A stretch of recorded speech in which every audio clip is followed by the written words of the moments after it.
Universe का सबसे महंगा, सबसे नायाब, सबसे अनमोल ख़जाना हमारे हाथ लगा हुआ है।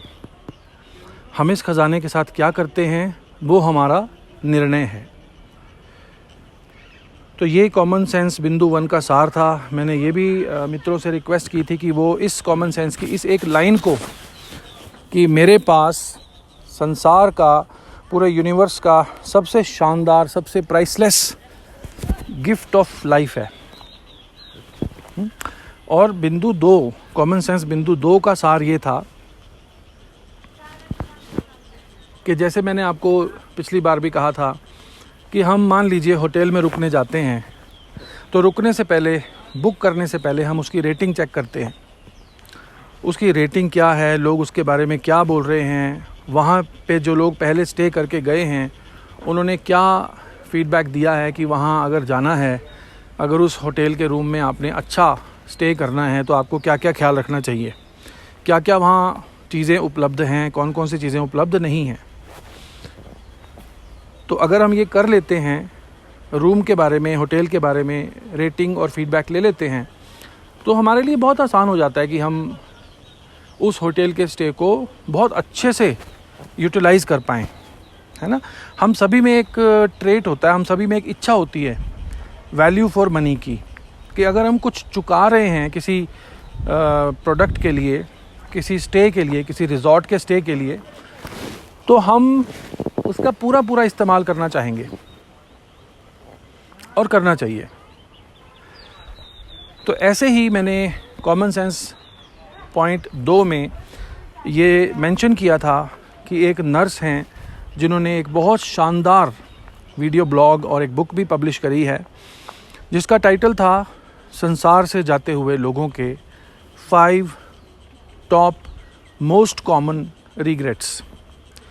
संसार से जाते हुए ICU वार्ड में उन्होंने कुछ लोगों से टेस्टिमनीज रिकॉर्ड की और उन्होंने ये जानने की कोशिश की कि जो लोग संसार से जा रहे थे वो कैसा महसूस कर रहे थे, उनके 5 सबसे बड़े पछतावे क्या हैं।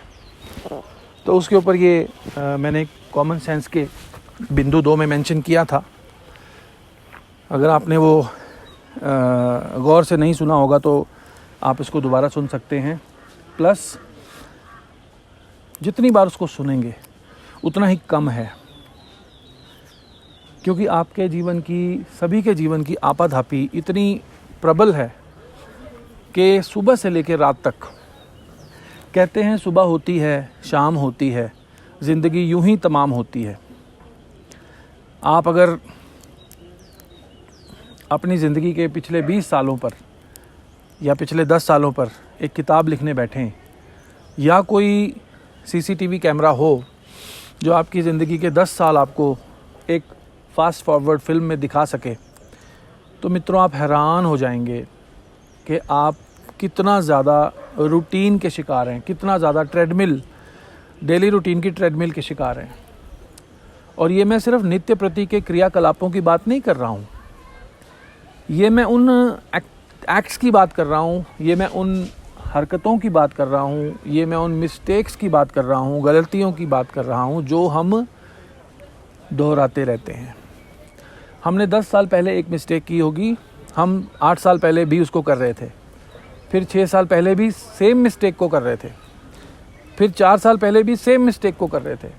और ऐसी एक नहीं, दसियों गलतियां हैं जो जीवन के बहुत बुनियादी पक्षों से, पहलुओं से संबंधित हैं और हम उनको रिपीट करते जाते हैं।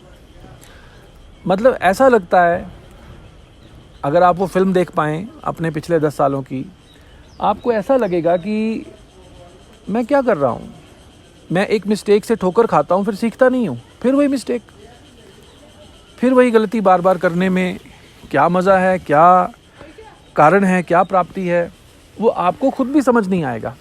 किसी दूसरे को तो समझ नहीं आएगा, ठीक, आपको भी समझ नहीं आएगा कि ऐसा क्यों कर रहा हूँ मैं।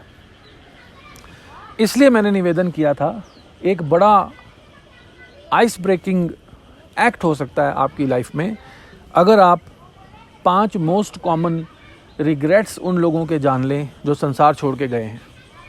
संसार से जाते वक्त उन्होंने क्या कहा, एप्पल के मोबाइल फ़ोन के को फाउंडर स्टीव जॉब्स ने क्या कहा जब वो संसार से जाने वाले थे? बहुत ज़रूरी है, आपको सुनना चाहिए। आइंस्टाइन ने जाते वक्त क्या कहा? रविंद्रनाथ टैगोर ने जाते वक्त क्या कहा? आप ये ढूंढिए, आप ये खोज के पढ़ लीजिए, आप हैरान हो जाएंगे। बड़े से बड़े धन्ना सेठों ने, सिकंदर ने जाते वक्त क्या कहा? मुझे एक छोटा सा शेर याद आता है, ये जो दे रहे हैं फल तुम्हें पके पकाए हुए, ये जो दे रहे हैं फल तुम्हें पके पकाए हुए, ये पेड़ तुमको मिले हैं मियाँ लगे लगाए हुए, और ज़मीन ओढ़ के सोए हैं सारी दुनिया में, ज़मीन ओढ़ के सोए हैं सारी दुनिया में, न जाने कितने सिकंदर थके थकाए हुए। और ये क्या ज़रूरी है कि गज़लें भी खुद लिखी जाएं? आजकल जो शायर गज़लों की चोरी करके अपनी बना के सुनाते हैं, या जो कुछ धार्मिक हमारे डोंगी साधु किसी और के अनुभव को अपना अनुभव बना के बताते हैं, किताबों से सामान उठाकर यूं का यूं पेश कर देते हैं, जिसको सस्ती भाषा में चोरी का माल कहना चाहिए, उसके ऊपर भी ये शेर था। ये क्या ज़रूरी है कि गज़लें भी खुद लिखी जाएं? ले आएंगे बाज़ार से कपड़े सिले सिलाए हुए, गज़लें भी रेडीमेड मिलती हैं, धार्मिक ज्ञान भी रेडीमेड मिलता है, जीवन के गूढ़ से गूढ़, गहरे से गहरे, घने से घने रहस्य भी आपको रेडीमेड लोग पकड़ा देंगे। ये लीजिए पुड़िया, ये ले जाओ, ये पोथी ले जाओ, ये टोटका ले जाओ, हो गया। आपको कोई एफर्ट, कोई तपश्चर्या, कोई मेहनत, कोई पसीना बहाने की ज़रूरत नहीं है।